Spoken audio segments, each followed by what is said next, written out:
ফৌজদারি অপরাধ করে নাই, নির্বাচন করে নাই, টাউট বাটপারি, চুরি বাটপারির সাথে কোনো কিছু জড়িত ছিল না, তাকে আপনি ফৌজদারি এই ফ্রেমে তো ফেলতে পারছেন না। বহু পেশাজীবী আমাদের সাংবাদিকদের অনেকেই জেলে রয়েছেন যাদের বিরুদ্ধে সুস্পষ্ট কোনো মামলাই নেই। কারণ দিন শেষে প্রত্যেকটা রাজনৈতিক দল কি করতে চায়? সে ক্ষমতা যেতে চায়, সে তার দলকে বড় করতে চায়, বিস্তৃত করতে চায়। এটা করার ভিতরে কোনো অন্যায় নাই দেখে আওয়ামী লীগ বিরোধী দল হিসেবে আবার সামনে আসতে পারে। এটা পরের প্রসঙ্গ। এই জায়গাটিতে আসি যে এনসিপির আসলে দুদিনের একটি আন্দোলন আমরা দেখেছিলাম আওয়ামী লীগ এবং ছাত্রলীগ নিষিদ্ধ করার ক্ষেত্রে অন্তর্বর্তীকালীন সরকারের সময়। একদম একটা মোটামুটি একটি আন্দোলন, তারা ঠান্ডা পানি ইত্যাদি পুলিশি প্রহরা একটি আন্দোলন করে এবং তখন আওয়ামী লীগকে নিষিদ্ধ করা হয়, কার্যক্রম নিষিদ্ধ করা অন্তর্বর্তীকালীন সরকার। এবং এই সংসদে সেই নিষিদ্ধটি আইনে রূপান্তরিত হয়, আইনে রূপান্তরিত হয়। তখন শুধু না, 24-এর গণঅভ্যুত্থান পর থেকে আওয়ামী লীগ এবং ছাত্রলীগ নামটি উচ্চারণ করা যায়নি। বিভিন্ন সিভিল সোসাইটি বা পেশাজীবী বিভিন্ন জায়গা থেকে যখন বলা হয়েছে অন্তর্ভুক্তিমূলক নির্বাচনে সকলের অংশগ্রহণ জরুরি, তখন বলা হয়েছে আপনি আওয়ামী দোসর, আপনি সফট আওয়ামী লীগার, আপনি আওয়ামী লীগের প্রেতাত্মা, আপনি সেই 71-এর বয়ান দিচ্ছেন।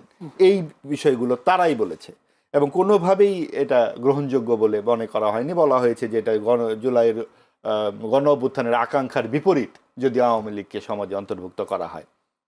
এখন নাহিদ ইসলাম কি বললেন? এটা কি এখন গণ অভ্যুত্থানের আকাঙ্ক্ষা?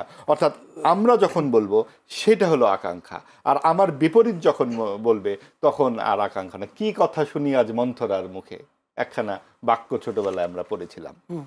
আওয়ামী লীগের লোকেরা যখন এনসিপিতে যুক্ত হবে তখন তার আওয়ামী লীগ থাকে না। তার মানে কি, আওয়ামী লীগের লোকেরা যখন একটা সংগঠন তৈরি হয় কি করে? সংগঠন কি একটা বায়বীয় জিনিস? আওয়ামী লীগের যে দুষ্কৃতি, আওয়ামী লীগের যে দুষ্কর্ম, এটা করেছে কারা? এই নেতাকর্মীরাই তো। তাদের যে বক্তব্য যে আওয়ামী লীগ ফ্যাসিবাদী গণহত্যাকারী, তা গণহত্যা এবং ফাঁসিবাদ করেছে, তা আওয়ামী লীগ কি একটা বিমূর্ত বাস্তবতা নাকি? আওয়ামী লীগের কর্মীরাই তো তা করেছে, এবং সেই কর্মীরা কারা কারা করেনি এটা এনসিপি নেতারা ঠিক করে ফেলবেন। এটা কিন্তু দেশের আইন কানুন ঠিক করবে না। আপনি দেখুন যে যখন অন্তর্বর্তী সরকার ছিল তখন তারা এই বিচারটিকে ঝুলিয়ে দেবার জন্য মুক্তিযুদ্ধের যে যুদ্ধাপরাধ মানবাধিকার বিরোধী ট্রাইব্যুনাল ছিল ওটার মধ্যে কিন্তু এই বিচারটাকে যুক্ত করে দিল। যুক্ত করে দিয়ে দুইটা বিচারকেই তারা শূন্যগর্ভ করে তুলল। এটার জন্য একটি আলাদা ফৌজদারি আইনেই যদি সুস্পষ্টভাবে বিচার করা হতো তাহলে কিন্তু একটা ফয়সালা হয়ে যেত। সেটাও তারা ঝুলিয়ে রাখলো। মুক্তিযুদ্ধের ওই যুদ্ধাপরাধটিকেও তারা শূন্য করে দিল এবং এই পুরো জিনিসটাকে তারা আসলে ঝুলিয়ে দিল। এবং 18 মাস থেকে 2 বছর বহু নেতাকর্মী, বহু পেশাজীবী আমাদের সাংবাদিকদের অনেকেই জেলে রয়েছেন যাদের বিরুদ্ধে সুস্পষ্ট কোনো মামলাই নেই। সাংবাদিকদের বিরুদ্ধে হত্যা মামলা দায়ের করে দিয়ে তাদেরকেও জেলে রাখা হয়েছে। লেখক শাহরিয়ার কবিরকে জেলে রাখা হয়েছে এই সমস্ত মামলায়। আপনি বোঝুন অবস্থা। কাজে এই সব কিছু মিলিয়ে একটা তালগোল, এবং ব্যাপারটা হচ্ছে, বলবার কথাটি হচ্ছে, যখন সংসদ নির্বাচনে জয়ী হয়ে গেছে এনসিপি, তারা 6টি আসন পেয়ে গেছে, নতুন একটি দল, সরকার সমর্থিত দল হিসেবে, তারা এখন পরিসর বাড়াতে চাচ্ছে। সেই পরিসর বাড়ানোর হিসেবে সবচেয়ে বেশি বড় জায়গাটি আওয়ামী লীগ। আওয়ামী লীগ যেহেতু বিপদগ্রস্ত, ছাত্রলীগ এবং আওয়ামী লীগকে যদি তারা শেল্টার হিসেবে এনসিপি কে নেয় তাহলে উইন উইন সিচুয়েশন। আমি আপনার কাছে আসবো, আওয়ামী লীগ কেন এনসিপির উপর ভরসা করছেন সেই প্রশ্নগুলো নিয়ে আসবো আপনার কাছে। যেহেতু ব্যারিস্টার আতাউজ্জামান ফুয়াদের কাছে একটু যেতাম। ব্যারিস্টার আতাউজ্জামান ফুয়াদ, এনসিপিকে ভরসা করছেন বিভিন্ন দলের নেতাকর্মীরা, সেখানে দেখা গেছে গতকালকে আপনাদের এবি পার্টিরও একজন যুক্ত করে হয়েছেন, সানি আব্দুল হক।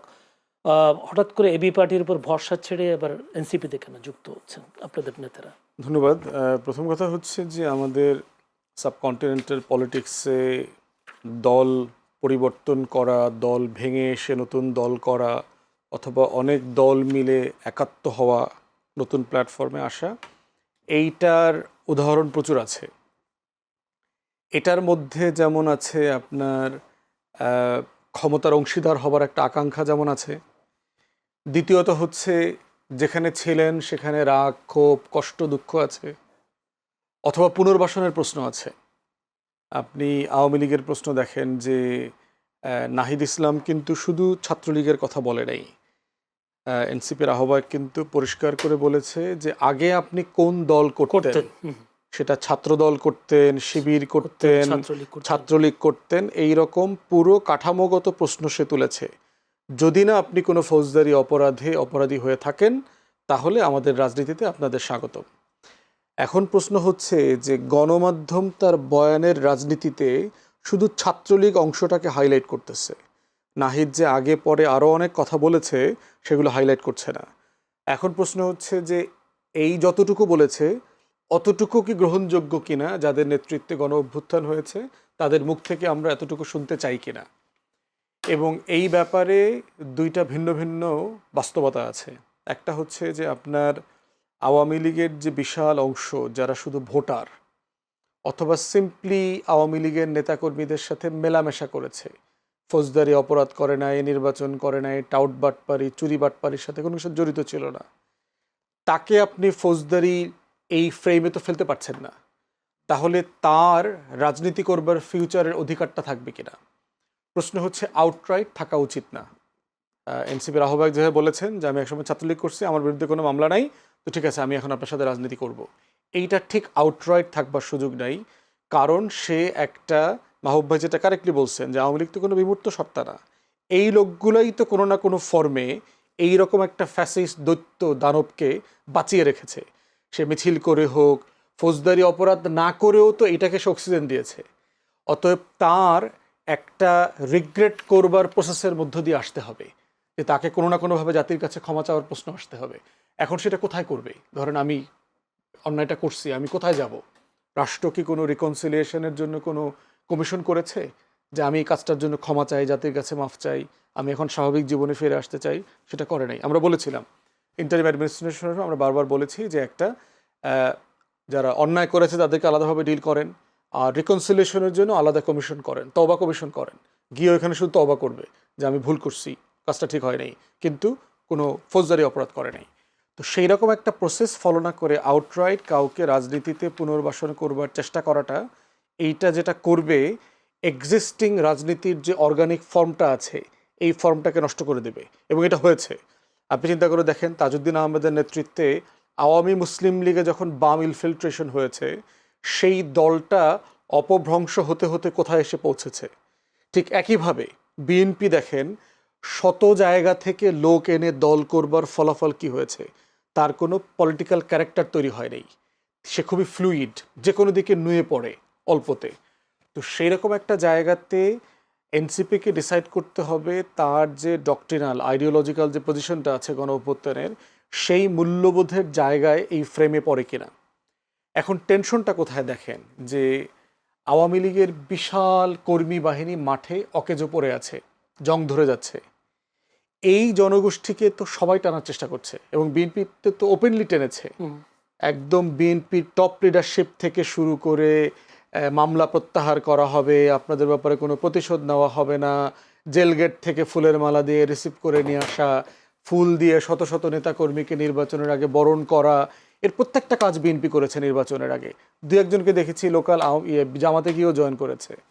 তাহলে এখন এই যে একটা বিশাল কেক পড়ে আছে, এখানে তো সবার চোখ পড়েছে। এখন সবার চোখ পড়ার কারণে যেটা হয়েছে, এনসিপি মনে করতেই পারে যে আমি আমার ফেয়ার শেয়ারটা কেন নেব না, এখানে তো আমারও অংশ আছে।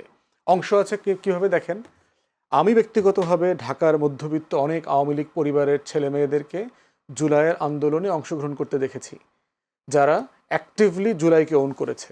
আপনার মনে থাকার কথা, জুলাই আগস্টে আন্দোলন চলা অবস্থায় ছাত্রলীগের সারা বাংলাদেশ থেকে বহু কমিটির নেতাকর্মীরা রিজাইন করছে ওপেনলি ফেসবুকে স্ট্যাটাস দিয়ে, যে আমি এই মারধর, হত্যা, মারামারি এগুলোর সাথে আমি একমত না, আমি রিজাইন করছি। এটা কিন্তু করেছে। তাহলে কোনো না কোনো ফর্মে সে কিন্তু ওই জিনিসটার সাথে নিজেকে ডিসঅ্যাসোসিয়েট করেছে।